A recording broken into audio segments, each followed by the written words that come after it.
Okay, this is a quick video. It's supposed to be blank in the sense that you don't see in the video, you only hear what I'm saying. And the reason for this is because I don't have any equipment to make proper videos.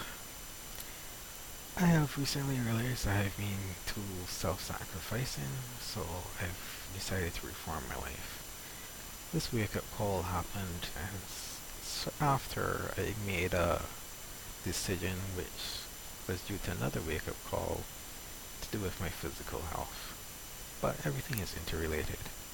Ultimately, my physical health only suffered because I was sacrificing myself. However, I was doing it for such a long time and at such a deep level that at the point in time the only way to correct it was to resign from my job and totally refocus my life altogether, which is what I've done.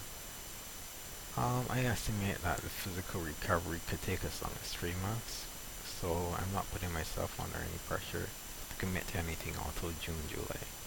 So I can't say that I will ever make a single video for YouTube or anything like that until then.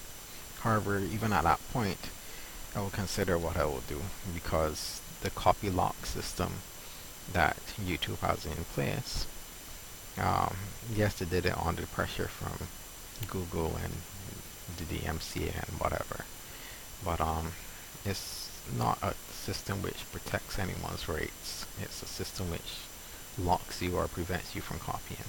When people talk about copyright, it's not about rights, it's about locking copying. So I called it a copy lock system.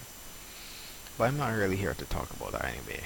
But I'm just saying that that copy lock system, it caused me problems with my videos, because apparently the FMVs in some of the videos I made of gameplay automatically trigger some sort of violation thing, and my page may automatically disappear without me even doing anything. So to get around that, I might have to edit videos or whatever, but can't be bothered. No, for sure. And later on, if it is a problem here, I may move to another site or find a different hobby or find a different way of distributing my videos or something like that. But in the meantime, I want to talk about selfishness or self-centeredness. These usually get a bad rap. People say, you're not supposed to be selfish. When you're being selfish, they mean that you're being inconsiderate. They don't really mean that you're being self-centered.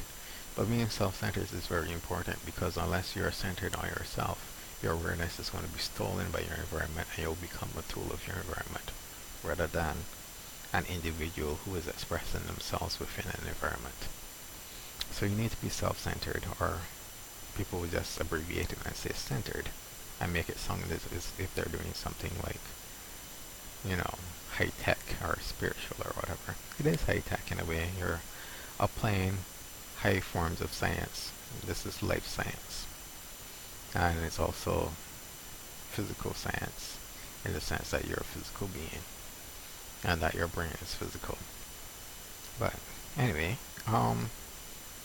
self-centered, also expandable, meaning that I believe that in order for things to keep expanding and growing, you need to have the philosophy that is not only possible, but it's the easiest thing to do.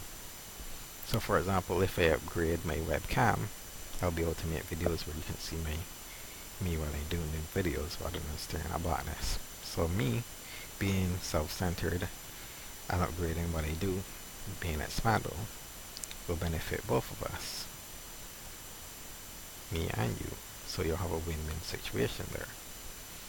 You'll benefit because you'll have better videos. I'll benefit because I'll have better equipment. And related to this is the concept of social awareness.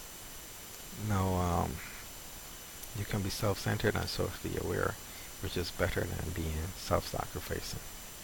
When you self-sacrifice, you not only injure yourself, but you also injure society, because you're less able to perform. For example, say I had to resign from my job, so society loses a productive member of society, but also I lose that income. So of course, when I weighed the pros and cons, I looked at more than the financial short-term losses or short-term opportunity loss. I also looked at the personal impact and whatnot. So I view it as a profitable thing to do in the short term.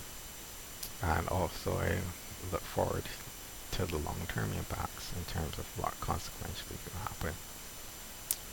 However, in truth, from memory, I don't remember rationalizing it that much. What I did instead is I prayed about it and asked Jehovah to show me the right thing to do. And then when I questioned the answer, I asked for more details. But the answer was to give 2 weeks notice, so I did. Later on, I checked and I was actually required by contract to give 2 weeks notice. My boss asked me if it was just 1 week. I explained that it's 2 because that's what I'd read. And it was what I read, but even without reading or anything, so the answer was quite clear. Give my 2 weeks and get out of there. So only in all this process of leaving, to me that was the exodus, but to me I'm still in the process of exodus. Metaphorically speaking, for those who will understand it, I'm now walking through the Red Sea after leaving captivity in Egypt. So I think I'm going to skip the whole wandering in the desert thing and just go straight into the land of Canaan, but we'll see what happens. Yeah, and you asked me why I'm in the Red Sea rather than in the wilderness, because I may sound like I'm rambling in the wilderness. So in a sense, that may be true. Yeah. But the reason why I said I am still in the Red Sea is because there are certain things I have to resolve fully. But then again, they've already been resolved in God's time. So, alrighty then.